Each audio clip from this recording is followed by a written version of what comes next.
Welcome in another episode of New Wave Certified. I'm your host, John Larkin, and today we're going to be talking about the Week 3 matchup between Xavier and CCA, how that unfolded, some key takeaways that I got from that, as well as looking forward to this week, Week 4, and a key matchup here between two powerhouses here in Iowa. So this is definitely an episode you don't want to miss.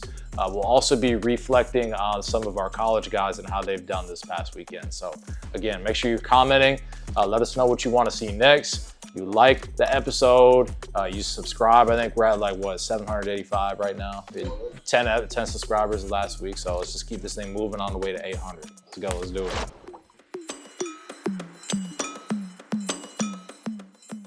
So week 3, man, week 3, we made the trip up to a homecoming game at Xavier High School.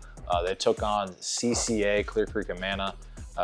And man, I actually showed up a few minutes into the first quarter, and I was very shocked. It was 14-0 CCA. And I'm like, oh man, like what's this all about? So I walk into the game, and one of the first plays I see when I get there, right, because I'm walking in from the parking lot, I just see a scoreboard. But I walk into the game, first play I see is a rushing touchdown from Xavier and our boy Carter Hoffman. So I'm like, oh, okay, well, maybe I'm good luck. So 14-7. Flow of the game, it's 14-7. Xavier goes down, another rushing touchdown, I believe. Carter Hoffman had 4 touchdowns on the game. He had 3 rushing and one receiving touchdown. So shout out to homie. He balled out. I think they were up. They ended up being up 21-14 at half, as Xavier was. And they ended up just running away with it in the second half. The final score of the game was 54-21, right? Started out 14-0. I was not expecting that to be the final score. But nonetheless, it was a great opportunity to get out there and watch those guys play. I got to see a lot of different kids that I haven't trained from Xavier and CCA both play. That actually kind of impressed me a little bit, so that was kind of cool. But just hopping into the right versus wrong, I'm going to say that this is the first game that I actually got the majority of what I said right, and there wasn't very many things I was wrong about.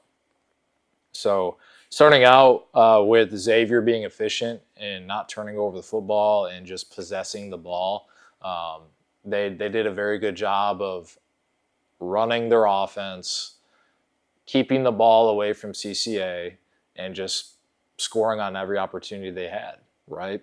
Where I was wrong, I didn't think that Xavier was capable of putting up 54 points like that. I didn't expect it to be a blowout necessarily. When it comes to their defense, one of the things I was right about was if they can get CCA into those 3rd and longs, those 3rd and 9+, 8+, they have a better opportunity of getting off the field. That came true. I saw that actually be a lot more evident in the first half. When CCA started punting the ball a lot more because of those situations that they couldn't convert on 3rd down.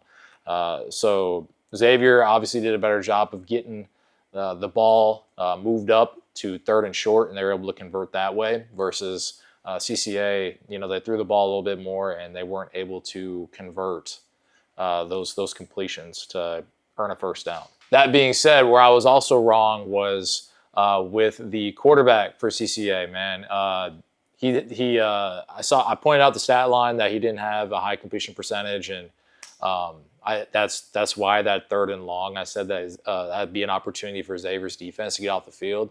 That was true, but after watching the game in person, man, that kid, he throws a beautiful deep ball, and I tell you what, there were a couple plays, man, where hit the receivers right in the hands, and they just couldn't come up with it. So, I mean, that's the thing about playing a quarterback. Football is like the ultimate team sport, they like to say. And, from like my experience, as a quarterback, you're only going to be as good as like the guys around you. So it truly takes a team effort to excel at a higher level like that. And so you can't always just look at the stats. Like, yeah, they are a guiding or insight supposedly, but they don't always tell the full story and paint the full picture. So, yeah. But anyway, where I was also right was the CCA's big play capabilities and how their offense is built on those big plays. A lot of deep passes that ended up being hauled in for touchdowns. That's how they scored their 21 points, were on those big plays. But yeah, Xavier, they look great. They are 3-0. CCA drops to 2-1. But again, for CCA, you got to think, well, Xavier's a quality opponent, so you just learn and move on from that. But what is the next for these two programs? Xavier, you're starting out hot. You're right where you need to be, 3-0. You're the number one team in the state, so obviously something to be prideful about. But they have a matchup this week on the road at Williamsburg, who actually gave them a few problems. Either I want to say it was last year or the year before.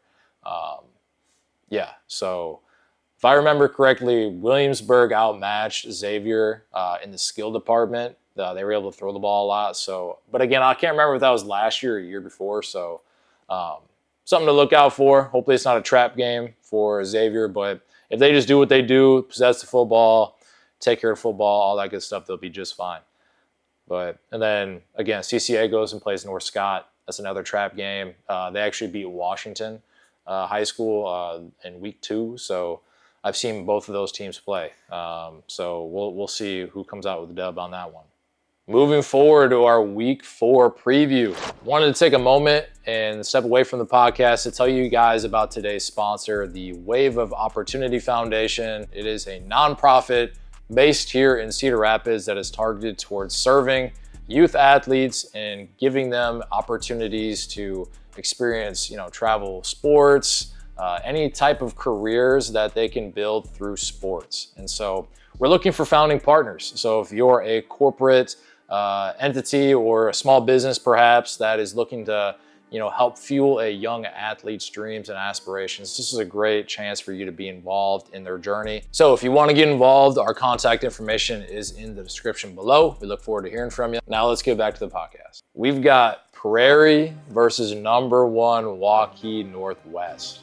Man, this is a game I've actually had circled on the calendar since, I want to say, the beginning of week 2, because I'd seen that Waukee was highly ranked, and I'm thinking, man, I know that Prairie likes to play really well again in these big games against the number 1 opponents. I mean, they took down Southeast Polk last year. They have a pretty solid track record of doing that against those elite teams.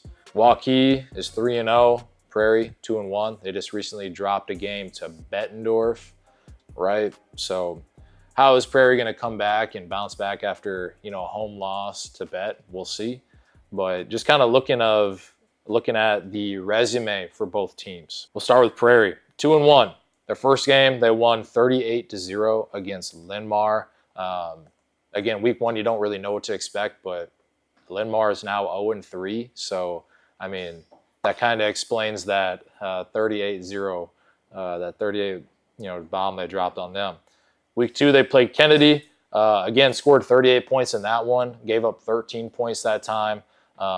Say what you want about Kennedy, whatever. But again, 38-13 in that one. And then they lost last week 14-11 to Bet. So close game, 1-possession game. They were up 3-0 at half. So this is very much of a contrast compared to what they played last 2 weeks, where they were putting up 38 points. They only had 3 points in the first half. So you kind of wonder what the story is there. I do remember kind of reading some of the notes from the broadcast, from the news, and so on and so forth. And what they were saying was that third quarter, the game kind of got away from Prairie with a few turnovers, which led to some scoring opportunities for Bettendorf. But other than that, that was a pretty tight game. So I know that's something we talked about in the last episode was, are they going to be able to clean up the turnovers? But, when you play a good team, that those kind of things, they kind of come back to bite you. So, but if they can take care of the football, they'll be all right, I think. And that goes for any team. But looking at Waukee Northwest, their resume. Again, they're 3-0. But the difference here, there's a couple different key differences that we need to make a note about. First week, they played Ankeny, so a Des Moines team. Obviously, these are all Des Moines teams, first 2 weeks. They played Ankeny. They won 25-24, 1-point game. They came out with a dub in that one. In week 2, they played Valley. Valley, everybody knows Valley's, a great team, great program. So anytime you can go into their place and beat them, that's something that, again, you can be prideful about. They won that game 27-24. So, again, they've given up 24 points in those first 2 matchups, but they've also scored 25 and 27. So 2-0 in close games. So, I mean, you wonder if that's going to be one of those qualities that's going to allow them to continue to be the number 1 team, is winning those close games. As much as I hate to say it, the Kansas City Chiefs last year were like using them as an example, a big reason why they got the Super Bowl was because they won those close games, but they didn't win a close game this past weekend. The Eagles put BTA to them, bro. Got the dub. So, anyway, I think Hurts is 3-2 against Mahomes. So is Mahomes still the GOAT? I don't think so. But a little bit of bias there. But getting back to the game here, last week, Waukee Northwest, they went to City High on the road. They ended up winning 49-13. But believe it or not, I think it was a 1-possession game at half versus City. So you kind of wonder what happened there, but I don't really have an explanation for that one. Kind of seems like it was a similar idea between what we saw with Xavier and CCA. Both teams kind of took it away in the second half. But so we kind of know a little bit about both teams, their history, the last 3 games, how they started the season off. But looking at some of the key matchups that we're going to have to see as this game unfolds, starting with Prairie. They got to get back to playing some more balanced football. They are throwing the ball a lot. I think they have 60 passing attempts, so it's about 20 passing attempts a game. That's actually not that much if you think about it, but now that they have their running back back, I think that's going to allow them to lean more on that and just possess the ball and just eliminate those turnover opportunities. For Waukee, speaking of which, their margin of turnovers is vastly in their favor, and that is what you see with some of the best teams. I don't think their offense has committed a turnover yet. I could be wrong on that, but I didn't see any interceptions from their quarterback. Quarterback only has 2 touchdowns passing on the year, so interesting stat there. But from what I can tell is that they just take advantage of the scoring opportunities that are presented in front of them via field position. I mean, if you watch Iowa football, that's kind of how they win their games. They don't put up a ton of points, Iowa does, unless you bet the under this past week. They actually hit the over. But anyway, they like to play the field position game and possess the football and allow you to make a mistake and then capitalize on those mistakes. So kind of seems like a similar philosophy from Waukee Northwest, and that might be the biggest contribution to their success. But again, Prairie, they do play up to their opponent. In recent years, you've seen that. Like, again, I brought up Southeast Polk last year. They ended up beating them. So you wonder if it's going to be one of those weeks or games, rather, this year that Prairie plays up to that number 1 opponent that they have coming into their house this week. Some questions I have, though, Waukee Northwest, their defensive line. So I think they have got 1 sack on the year, not a ton of TFLs. But again, comparing their defensive line to Bettendorf, which gave Prairie some problems, Bet seems like they had a better defensive line. So you wonder if that's going to be something that Prairie tries to exploit by running the football and just trying to get third and manageables and just keep the drive alive and possess the football like we talked about. Question I have for Prairie is in the secondary. So they've got 2 interceptions on the year, which is fine. Anytime you can create turnovers, that's obviously a good thing. But Waukee Northwest, they have like 4 or 6 interceptions from their secondary. So if Waukee Northwest, if their secondary is stepping up and making those plays, you would think that Prairie would be thinking, hey, we gotta make a play. And that's really what it's going to come down to, is who's going to make the play. I brought up the Chiefs and the Eagles game this past weekend, right? I was watching the game at home, and the Eagles were up like a possession or two, and the Chiefs were driving. They were driving. They got down into the low red zone. And I remember saying, as I was watching the game, I said, someone has to make a play on defense for the Eagles. Someone has to make a play. Otherwise, they're going to cash in and score. Well, very next play, Patrick Mahomes throws the ball in the red zone to Travis Kelce. Bounces right off his hands. Andrew Makuba, rookie for the Eagles, picks it off, takes it back about 40 to 50 yards. Complete change in momentum. Someone made a play, right? So you wonder if something like that's going to happen in this game for Prairie even. I talk about their secondary, using them as an example. But should be a good game nonetheless. I think when it comes down to like making a prediction, I obviously got to go with Prairie. They've shown that they can win the big game in recent years. Like I said, playing up to your opponent. I think this last week was a great learning opportunity for them, and it's just going to allow their team to grow. I'm not quite sure what type of adversity Waukee Northwest has encountered, but again, they are 2-0 in close games, so you wonder if that's going to play a role in how this one turns out. So what I think is going to end up happening, I really truly believe that Prairie is going to look at all the things that are causing them issues when it comes to turning the ball over, and they're just going to focus on cleaning up those issues. If they can do those things, they will have success, and they've proven that with how explosive the offense can be and how dominant the defense plays. So that complementary football piece, right? The defense, they can only do so much. If they have to come onto the field more times than not, that obviously wears on the defense. So you want to help the defense out by possessing the ball, like I keep talking about. So I think that they're going to do just that. I think they're going to make their big plays on special teams. And so I think the final score of the game is going to be Prairie. I'll say Prairie. We'll go 33-28.